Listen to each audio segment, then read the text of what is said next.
عمران خان کے سابق دستہ راز جہانگیر ترین نے تحریک انصاف چھوڑنے والے سیاستدانوں کو ساتھ ملا کر استحکام پاکستان کے نام سے نئی سیاسی جماعت بنانے کا اعلان کر دیا ہے۔ سیاست پر نظر رکھنے والوں کی طرف سے سوال اٹھایا جا رہا ہے، کیا یہ نئی کنگز پارٹی ہے جو آنے والے الیکشنز میں فیصلہ کن کردار ادا کرے گی؟ سیاسی تجزیہ کار سلیم بخاری کہتے ہیں کہ تحریک انصاف میں ٹوٹ پھوٹ کے بعد ایک تاثر دیا جا رہا ہے کہ شاید ملک میں کوئی نئی کنگز پارٹی بنائی جا رہی ہے۔ یہ تاثر جہانگیر ترین اور علیم خان کی قیادت میں ان کے گروپ کی جانب سے دیا جا رہا ہے۔ سلیم بخاری کے بقول ملک میں یا پنجاب میں نہ تو کنگز پارٹی کی کوئی گنجائش دکھائی دیتی ہے اور نہ ہی دو بڑی سیاسی جماعتوں کے اقتدار میں ہوتے ہوئے یہ ممکن ہے، کیونکہ کنگز پارٹیاں ماضی میں بھی ہمیشہ مارشل لاء یا ایمرجنسی نافذ کرنے کی صورت میں فوجی قیادتوں کی جانب سے عارضی پارلیمانی نظام چلانے کے لیے بنائی گئیں، لہٰذا اب تو نہ ایسی کوئی صورتحال ہے اور نہ اس کی ضرورت پیش آنے کا کوئی امکان ہے۔ انہوں نے کہا دوسری بات تو یہ ہے کہ جہانگیر ترین اور علیم خان کو پی ٹی آئی کے دور اقتدار میں تنگ کر کے اور ان کے خلاف کارروائی کر کے نظر انداز کیا گیا، لہٰذا وہ کوئی گروپ یا پارٹی اپنے طور پر بنا کر الیکشن میں آتے بھی ہیں تو وہ پی ٹی آئی ووٹرز کی حمایت حاصل کرنے میں کامیاب نہیں ہو سکیں گے۔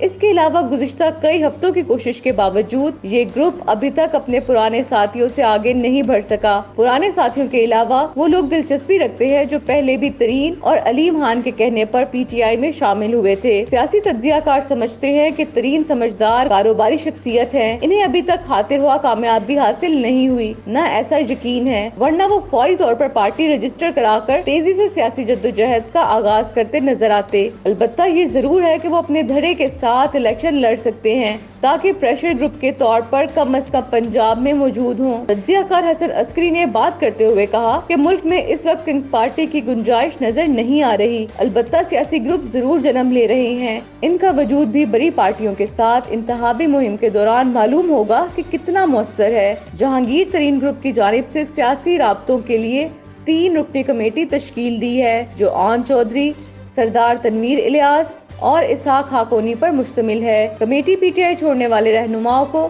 گروپ میں شمولیت کی باقاعدہ دعوت دے گی۔